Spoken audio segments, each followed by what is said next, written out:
Okay. So Jesus said, follow me and I will make you fishers of men. तो यीशु मसीह ने कहा मेरा पीछा करो और मैं तुम्हें मछलियों का पकड़ने वाला बनाऊं। So that means uh, I will, our duty is to follow Jesus. तो जो हमारा कर्तव्य वो है ये है कि हम यीशु मसीह का पीछा करें। Look at the word of God, that is to obey the commandments of the Lord. परमेश्वर के वचन को देखना और उसके आज्ञाकारिता में रहना। Then God will send us people across our way that we can bless and encourage and draw them closer to the Lord. और फिर प्रभु हमारे जीवन में ऐसे लोग भेजेंगे जिनको हम प्रभु के बारे में बता सकते हैं और प्रभु के करीब लेकर आ सकते हैं। So what our duty is just to obey the Lord and do what he says. और हमारा काम ये है कि हमें परमेश्वर जो कहते हैं वो हमें करना है। So without knowing also we will be influencing people just like a light in the world. और बिना हम लोगों को जाने उनको प्रभावित कर सकते हैं जैसे कि इस संसार की में ज्योति की समान। And we have light because of Jesus Christ. और हमारे पास ज्योति है यीशु मसीह के कारण। Jesus Christ is the light of Jesus is the light of men. और जो यीशु मसीह का जीवन है वो मनुष्यों की ज्योति है।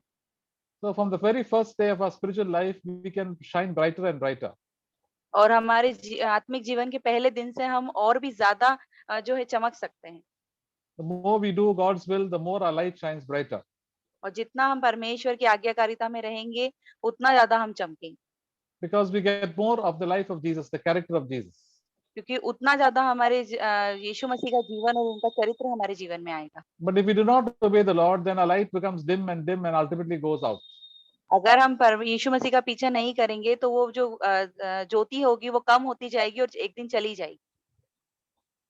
So there's a danger in our life. That's why we have to be watch and pray and be very careful that this life that Jesus has given will not go out.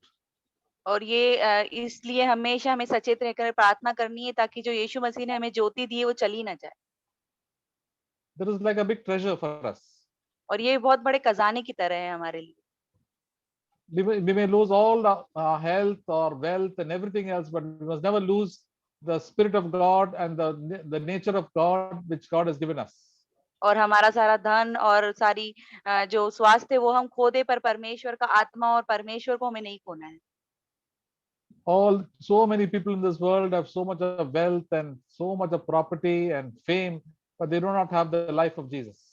और बहुत सारे लोग इस संसार में हैं, उनके पास बहुत सारी संपत्ति है, मशहूरता है, पर यीशु मसीह का जीवन नहीं है उनके पास। So that's why the Apostle Paul told Titus, I think in the book of Titus. और प्रेरित पौलुस ने कहा था तीतुस की किताब में।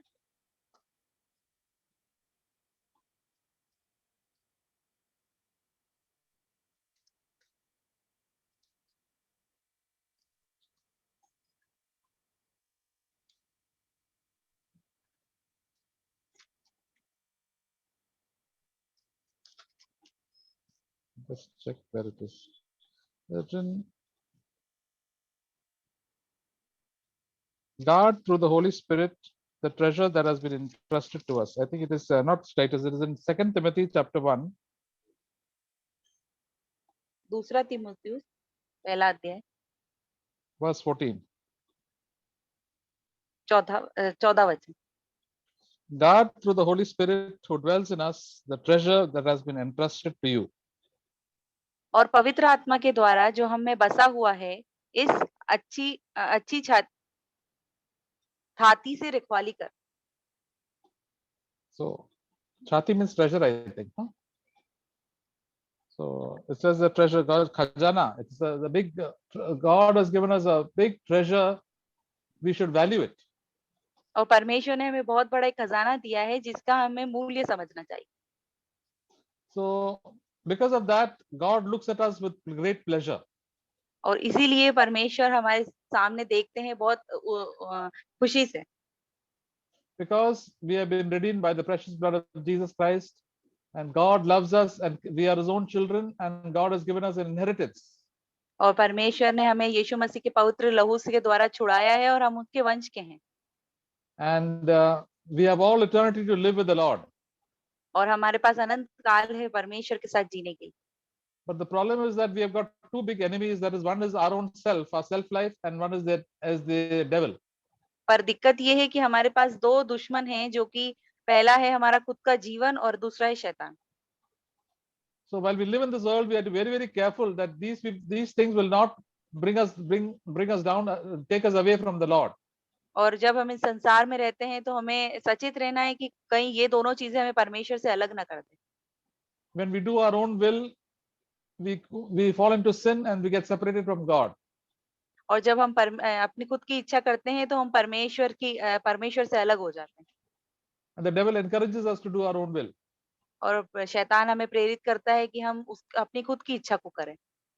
To talk what we like, to eat what we like, to go where we like, जो चाहे हम बोलें, जहाँ हम चाहें जाएँ, और जो कुछ चाहे हम वो खाएँ। and to think also what we like. और जो सोचना चाहे वो भी सोचें। And he shows us all the attractive things of this world to our own self, and we are attracted to these things. और वो हमको इस संसार की बहुत सारी चीज़ें दिखाता है, जिसकी तरफ हम आकर्षित होते हैं। But like Jesus, we must look at Jesus, who said no to these things, and he wanted to please God only, God the Father. पर हमें सिर्फ यीशु मसीह की तरफ देखना है, जो सिर्फ अपने पिता परमेश्वर को खुश करना चाहते थे। And that's how Jesus grew up in wisdom in his own life from childhood. Because he always pleased God and did the things that are pleasing to God. इसलिए यीशु मसीह हमेशा उनके बचपन से हमेशा बुद्धि में बढ़ते रहे, क्योंकि जो चीज़ें परमेश्वर की नज़र में अच्छी थी, वही उन्होंने करी। And he did it by the Holy Spirit, and we also can do it by the Holy Spirit. उन्होंने उसे पवित्र आत्मा के द्वारा किया, और हम भी उसे कर सकते हैं। And he's always there to help each one of us. और वो हमेशा है हम में से हर एक की मदद करने के लिए। And Jesus compared himself to a vine. और यीशु मसीह ने अपने आप को जो है दाखलता से तुलना करी। So Jesus said in the Gospel of John, chapter 15, यूहन्ना 15 अध्याय। Jesus said, I am the vine, verse 1, and my Father is the vine dresser. और पहला वचन, सच्ची दाखलता मैं हूँ और मेरा पिता किसान है। So Jesus is the vine, and the Heavenly Father is the gardener who looks after the Lord and the church. और यीशु मसीह जो है वो दाखलता है, और पिता जो है वो किसान है, और वो कलीसिया की देखभाल करते हैं। And we are all branches from Jesus Christ. और हम जो है वो टहनियां हैं यीशु मसीह में से। Each one of us who have been born again, each one of you who are following the Lord, each one individually is directly connected to Jesus. और हम में से हर एक जन जिसने नया जीवन पाया है और जो परमेश्वर का है, हम सब लोग यीशु मसीह में से निकले हैं। And the Heavenly Father is watching over us, how we are living. Are we living connected to Jesus, or we are disconnected from the Lord? और ये परमेश्वर जो पिता है, वो हमें देख रहे हैं कि हम यीशु मसीह में जुड़कर जी रहे हैं या उनसे हटकर जी रहे हैं। Verse 5 says, Jesus said, I am the vine and you are the branches. He who abides in me and I in him bears much fruit, but apart from me you can do nothing. 5वां वचन, मैं दाखलता हूँ, तुम डालियां हो, जो मुझ में बना रहता और मैं उसमें, वह बहुत फल फलता, क्योंकि मुझसे अलग होकर तुम कुछ भी नहीं कर सकते। So as a branch, I should always obey the Lord and do the things just as Jesus would do. और डाली होने के नाते हमेशा जो प्रभु चाहते हैं वो मुझे करना है, जैसा यीशु करते वैसा मुझे करना है। And then I will bear much fruit. और फिर मेरे अंदर बहुत सारे फल आएंगे। The fruit is the nature of God. और जो फल हैं वो परमेश्वर का स्वभाव है। We see that in Galatians chapter 5. गलातियों के 5वें अध्याय में देखते हैं हम।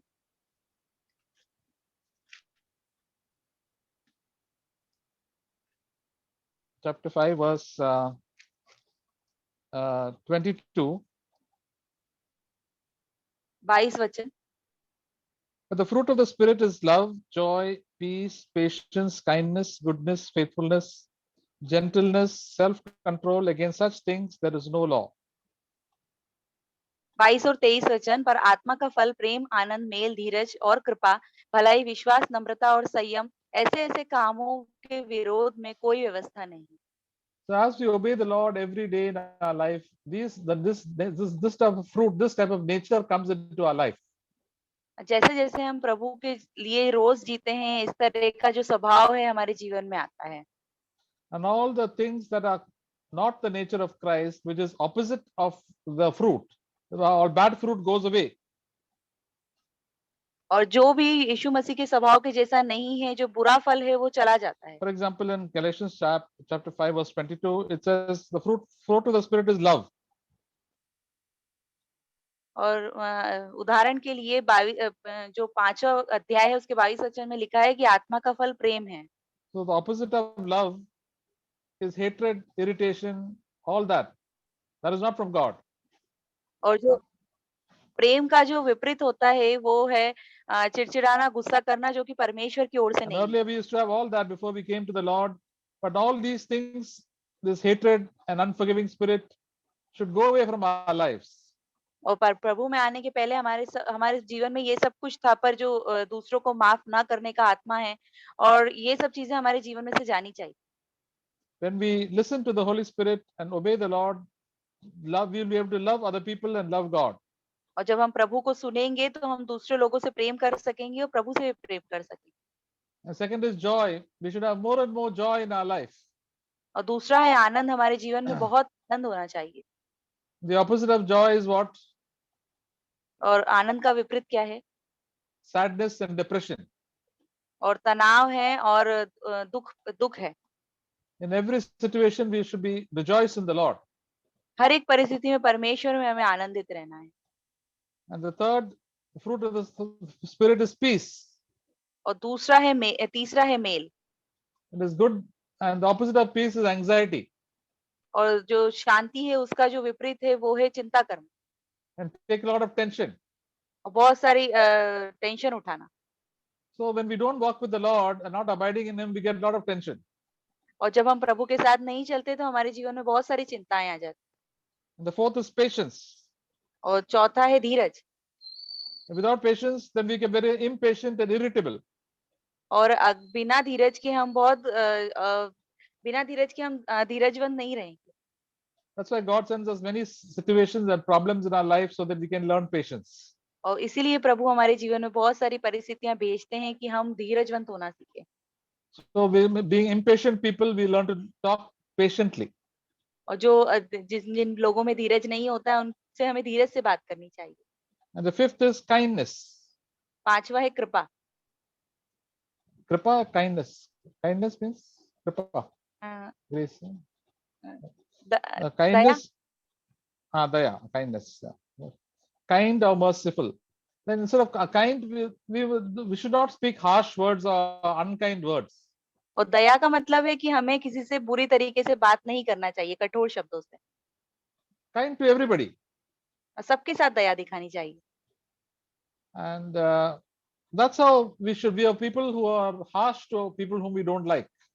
और इसीलिए जो लोग बहुत कठोरता से बात करते हैं हम उसे नहीं पसंद करते। Jesus is kind. यीशु मसीह बहुत दयालु है। We love kind people और हमें भी दयालु लोग पसंद। because God has been kind to us, and when people are kind to us, we love them. और क्योंकि प्रभु हमसे बहुत दयालु हैं, जब लोग हमसे दया से रहते हैं तो हमें बहुत अच्छा लगता है। And the sixth is goodness. और छठा है भलाई। We always will start doing good to everybody. और हम हमेशा सबके साथ हमेशा भलाई करना शुरू करेंगे। Good to do to the people whom we do not like. और उनके साथ भी भला करेंगे जिनको हम नहीं पसंद करते। Good to the poor. गरीबों के साथ भलाई। Good to our enemies. हमारे शत्रुओं के साथ भलाई। We can pray for them हम उनके लिए प्रार्थना कर सकते हैं। that we can do some good to any human being in this world. और हम कुछ भला कर सकें कुछ मनुष्यों के लिए इस जीवन। Earlier we would not do good to anybody, only want to do good to us and our families. पहले हम किसी के लिए भलाई नहीं चाहते थे, सिर्फ हमारे खुद के लिए और हमारे परिवारों के लिए भलाई करते थे। We lived a very selfish life. और बहुत ही स्वार्थी जीवन हमने जिया है। Then the seventh one is faithfulness. और 7वां जो है विश्वास है। Faithfulness means it's not Vishwas, it is Vishwas विश्वास to योग्य be Vishwas Yogya, correct, yeah. So that is to always do the things that are right in the sight of God and do it carefully and correctly. और विश्वास योग्यता का मतलब है कि जो परमेश्वर की नजर में सही हो वही हमेशा करना। For example, God gives you a job, do it faithfully. मान लीजिए प्रभु ने आपको काम दिया है करने के लिए तो उसे सही तरीके से करें। Don't do half-heartedly or don't do things that are try to please people. और इस तरह से काम ना करें कि जो जिससे लोग प्रसन्न होते हैं। Then the eighth one is gentleness. और 8वां है नम्रता। Means to talk not in a harsh way, but to talk in a firm way, but gentle. और बहुत ज्यादा कठोरता से बात नहीं करना, नम्रता से बात करना। We all have to learn gentleness. और सभी को हमें नम्रता सीखनी है। And then self-control. और फिर है संयम। So earlier we had no control over ourselves. और पहले हमारे जीवन में कोई संयम नहीं था। Just like little children had no control on themselves. We had no control over our appetite, no control over our tongue, our eyes. We just do whatever we like to do. और जो जैसे छोटे बच्चे होते हैं उनका खुद के ऊपर कोई संयम नहीं होता है। पहले हमारा आंखों के ऊपर, खाने के ऊपर कोई बात में संयम नहीं था। So the Holy Spirit will make these qualities there in our own life. और पवित्र आत्मा ये सारी जो गुण है हमारे जीवन में लेकर आए। And that's how we become like Jesus Christ. और इसी तरीके से हम यीशु मसीह के समान बनेंगे। We refuse to do what our self-will wants to do, which is the flesh. और जो हम ठुकरा देंगे जो हमारा स्वयं चाहता है वो करने के लिए। It says in verse 24 of Galatians chapter 5. 24 वचन, गलातियों का 5वां अध्याय। Now those who belong to Christ Jesus have crucified the flesh with its passions and desires. और जो मसीह यीशु के हैं उन्होंने शरीर को उसकी लालसा और अभिलाषाओं समेत क्रूस पर चढ़ा दिया है। We have so many passions and desires in our body as believers, and that will take us away from the Lord. और बहुत सारी लालसा और अभिलाषाएं हमारे शरीर में होती है जो कि हमें परमेश्वर से अलग लेकर जाती है। Passions to become great and passions to get more and more worldly things. और बहुत सारी अभिलाषाएं होती है कुछ महान बनने की, संसार की चीजों को पाने की। Passions of this world to eat and drink and sexual immoralities. और बहुत सारी अभिलाषाएं होती हैं कि संसार में खाना पीना और लैंगिक काम करने की। But the Holy Spirit tells us to kill it. पर पवित्र आत्मा हमसे कहते हैं इन सब चीजों को मार दो। Earlier we could not kill it because we didn't have the power. पहले हम इन सब चीजों को मार नहीं पाते थे क्योंकि हमारे पास शक्ति नहीं थी। But now God has given us the Holy Spirit and we can kill all these desires every day. पर अब हमें परमेश्वर ने पवित्र आत्मा दिया है, हम रोज हम इन चीजों को मार सकते हैं। We may be very weak, but God will fill us with the Holy Spirit and we can destroy all these sinful desires that are there in our body. और हम हो सकता है कि बहुत कमजोर हों पर परमेश्वर हमें पवित्र आत्मा देंगे, ये सारी जो पाप वाली लालसाएं हमारे जीवन में हम इसे मार सकते हैं। Then the fruit of the Spirit will be made manifest in our life. और फिर पवित्र आत्मा के फल हमारे अब जीवन में दिखाई देंगे। And the Lord Jesus, when we see in John chapter 15, is glorified when we bear much fruit. और फिर हम यूहन्ना के 15 अध्याय में देखते हैं जब सारे फल हमारे अंदर होते हैं तो यीशु मसीह की महिमा होती है। Verse 8 says in chapter 15 verse 8. यूहन्ना 15 अध्याय 8 वचन। By this is my Father glorified, that you bear much fruit and so prove to be my disciples. मेरे पिता की महिमा इसी से होती है कि तुम बहुत सा फल लाओ, तब भी तुम मेरे चेले ठहरोगे। So God wants us to get abundance of joy and peace and love and patience, self-control and all these qualities. और परमेश्वर चाहते हैं कि हमारे अंदर बहुत ऐसे आनंद हो, शांति हो, प्रेम हो, संयम हो, सब कुछ हो। And then when we pray, God will hear us. और फिर जब हम प्रार्थना करेंगे तो प्रभु हमें सुनेंगे। It says in verse 7, Jesus said, if you abide in me and my words abide in you, ask whatever you wish and it will be done for you. और 7वें वचन में लिखा है, यदि तुम मुझ में बने रहो और मेरी बातें तुम में बनी रहें, तो जो चाहो तुम मांगो तुम्हारे लिए हो जाएगा। So when we are joined together, we have the same desire that Jesus has. और जब हम एक-दूसरे से जुड़े होते हैं, तो यीशु मसीह की जो इच्छाएँ थी, वही हमारी होती हैं। No, when we are joined to Jesus Christ, जब हम यीशु मसीह से जुड़े होते हैं, तो हमारी यीशु मसीह की जो इच्छाएँ होती हैं, वही होती है। because the branches get all their nutrition and desire from the main stem. क्योंकि जितनी भी डालियाँ होती हैं, उनका सारा जो पोषण होता है, वो दाखलता से आता है। Then whatever is God desires becomes our desires. और परमेश्वर की जितनी भी इच्छाएँ होती हैं, वो हमारी इच्छाएँ हो जाती हैं। So then we will be asking everything, more and more things in the will of God. Sorry brother? We will be asking whatever we ask, our prayers will be in the will of God. और फिर जो कुछ प्रभु से माँगेंगे, हमारी जो प्रार्थनाएँ होगी, वो प्रभु की इच्छा में होगी। And whatever is not the will of God, we will say, I don't want to do that. I don't want to go there. और फिर जो भी प्रभु की इच्छा में नहीं होगा, हम कहेंगे मुझे वो नहीं करना है, मुझे वहाँ नहीं जाना है।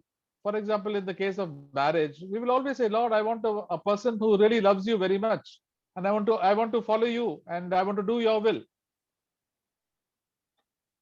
और मान लीजिए कि शादी का क्षेत्र है, उस जगह आप ये बोलेंगे, प्रभु मुझे ऐसा व्यक्ति चाहिए जो आपसे प्रेम रखता हो, मुझे आपकी इच्छा को पूरा करना है। And then God will grant the desires of our heart if it is His will.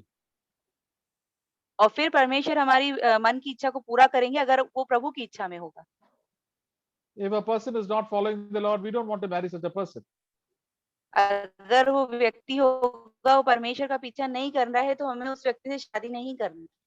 And if God's desire us is that others may come to the Lord, that we can be a witness, God will pray and God will make us a witness to the people. और अगर परमेश्वर हम चाहते हैं कि हम दूसरों के लिए गवाही बने, तो प्रभु से हमें प्रार्थना करनी है, हम दूसरों के लिए गवाही बने। All this is because of our daily obedience to the Lord. और ये सब कुछ होगा परमेश्वर के प्रति हमारी आज्ञाकारिता के द्वारा। And Jesus also said in verse 6, if anyone does not abide in me, then he is thrown away as a branch and dries up, and they gather him and cast them into the fire, and they are burnt. और 6ठा वचन में लिखा है, यदि कोई मुझ में बना न रहे, तो वह डाली की नाई फेंक दिया जाता और सूख जाता, और लोग उसे बटोर कर आग में झोंक देते और वो जल जाती है। Now, if I don't do what God tells me to do, then I will dry up. और अगर जो मैं वो चीजें नहीं करूंगा जो प्रभु मुझसे कहते हैं, तो मैं सूख जाऊंगा। I will stop bearing fruit. और मेरे अंदर फल लगना भी बंद हो जाएंगे। And that I will be a branch with only leaves. और फिर मैं एक ऐसी डाली हूँगा जिसके अंदर सिर्फ पत्तियां हों। Then the Father will come. Father is the gardener. और फिर जो पिता हैं, वो जो किसान हैं, He will see whether I'm not obeying the Lord. If I'm not continuously not obeying the Lord for a long time, He will take away that branch and throw it out, and it dries, and then it gets burnt. और फिर वो जो है अगर मैं आज्ञाकारिता में नहीं हूँ, तो फिर वो उस डाली को लेंगे और बाहर फेंक देंगे और जला देंगे। There are many people who say that once you are saved, you will always be saved. और बहुत सारे लोग ऐसा कहते हैं, अगर आप एक बार बचा लिए गए, तो आप हमेशा के लिए बच गए। But here Jesus is specifically telling us that if we stop obeying the Lord and do whatever we like, our spiritual life will dry up. There will be no fruit in our life, and then Father will take us away. पर यहाँ पर यीशु मसीह हमसे कह रहे हैं कि अगर हम आज्ञाकारिता में रहना बंद कर देंगे, तो एक दिन ऐसा होगा कि प्रभु हमें बाहर निकाल देंगे और हम सूख जाएंगे और जल जाएंगे। That is why it's very important for all of us to obey the Lord on a day-to-day basis. और इसलिए हम में से हर एक जन के लिए बहुत महत्वपूर्ण है कि हम हमारी रोजमर्रा के जीवन में यीशु पिता का पीछा करें। Don't do our will, but do the will of God. हमारी इच्छा नहीं, परंतु परमेश्वर की इच्छा को करें। There are many people who don't do their own will, and after some time they stop bearing fruit, and all evil things come out of their life. और बहुत सारे लोग ऐसा रहते हैं जो परमेश्वर की इच्छा नहीं करते, और फल उनके अंदर नहीं आते हैं। फिर Instead of loving God, they start loving money. और परमेश्वर को चाहने की बजाय वो पैसों को चाहने लगते हैं and they want all earthly things, और उनको सांसारिक चीजें चाहिए होती है and they want all the fame of this world.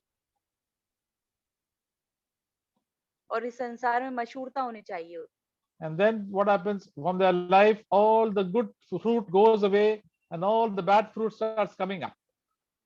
है। और फिर ये होता है कि जो अच्छे फल उनके जीवन में होते हैं वो चले जाते हैं और बुरे फल आने लगते हैं And their interest goes on to earthly things and not to spiritual things. और पृथ्वी पर की चीजों पर उनका ध्यान चला जाता है और स्वर्गीय वस्तुओं पर नहीं That is why, dear brothers and sisters, we have to repent every day and obey the Lord in the small things in life. इसलिए भाई और बहनों हमें रोज पश्चाताप करना है हमारे जीवन की छोटी छोटी चीजों And the Lord is glorified when we have much fruit, that is much of joy and peace and love and patience and goodness and kindness in our life. और जब हमारे जीवन में बहुत सारा आनंद शांति कृपा भलाई संयम ये सब होता है तो यीशु मसीह की महिमा होती है The Holy Spirit is always reminding us all the time to obey the Lord. और पवित्र आत्मा हमें बार बार याद दिला रहे हैं कि प्रभु की आज्ञाकारिता में रहना है And then when we pray, when we obeying the Lord will grant our requests for the kingdom of God. और जब हम प्रार्थना करेंगे तो प्रभु हमारी सुनेंगे परमेश्वर के राज्य की। That in this world we may live for the glory of God and not for ourselves. और इस संसार में हम परमेश्वर की महिमा के लिए रहें इस हमारे खुद के लिए नहीं